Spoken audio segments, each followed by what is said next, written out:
ఓ రోజు ఆశ్రమంలో ఏ పనిని చేయక ఊరికే ఉండడం ఎలా అన్నదాన్ని మీలో ఎవరైతే చేసి చూపించదరో వారే నా తరువాత గొప్ప శిష్యుడు అవుతారు, మరియు ఈ ఆశ్రమ బాధ్యతని అతనికే అప్పచేయబడును అని ఆ ఆశ్రమ గురువు తన శిష్యులకి పరీక్ష పెట్టగా, ఆశ్రమంలో ఉన్న శిష్యులు అందరూ చాలా చురుగ్గా ఊరికే ఉండడానికి ఉన్న ఆలోచనలో పడి వాళ్ళలో ఒకరు మౌనంగాను, మరో ఒకరు ఏ కదలిక లేకుండాను, ఇంకొకరు ఏమీనూ భుజించుకుంటా కనులు మూసి ధ్యానంలో ఉండగా, మరికొందరు అడవిలోను కొండల్లోనూ ఊరికే ఉండడం చేసి చూపించగా, వాళ్ళలో ఒకరు మాత్రం ఊరికే ఉండడానికి ఏ కృషి చేయక తనకున్న పనులని ఎప్పట్లా చేసుకుంటూ ఉన్నాడు. అలా పరీక్షల ఫలితం రోజు రాగా గురువు ఓ శిశువు పేరు చెప్పగా విన్న శిష్యులందరూ అవాకయ్యారు. ఎందుకంటే ప్రతిరోజు ఉన్న పనిని మాత్రమే చేసుకుంటూ ఉన్న విద్యార్థికే ఊరికే ఉండడం ఎలా అన్నదాన్ని మీ అందరికంటే బాగా చేసి చూపించాను. మీరందరూ ఊరికే ఉండడం ఎలా అని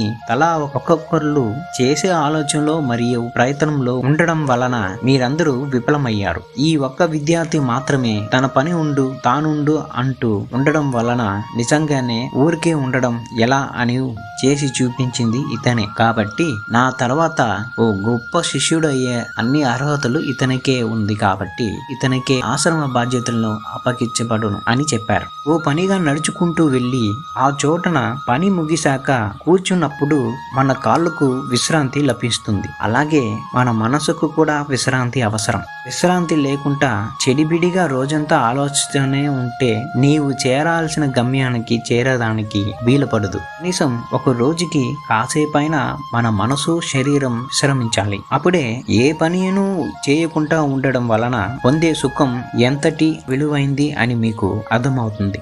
ఇందు మూలంగా నేను మీకు తెలియజేసే విషయం ఏంటంటే, ఎప్పుడూ పని చేస్తూనే ఉంటే మనసు శరీరము అలసిపోతుంది. అలాగని పూర్తిగా విశ్రమలో ఉండమని చెప్పలేదు, పూర్తిగా పనిలోనే ఉండమని చెప్పలేదు. పని చేయాల్సిన సమయంలో పని చేయాలి, విశ్రమించాల్సిన సమయంలో విశ్రమించాలి. అప్పుడే మీరు చేరుకోవాల్సిన గమ్యాన్ని చేరుకుంటారు. Be focused and be smart.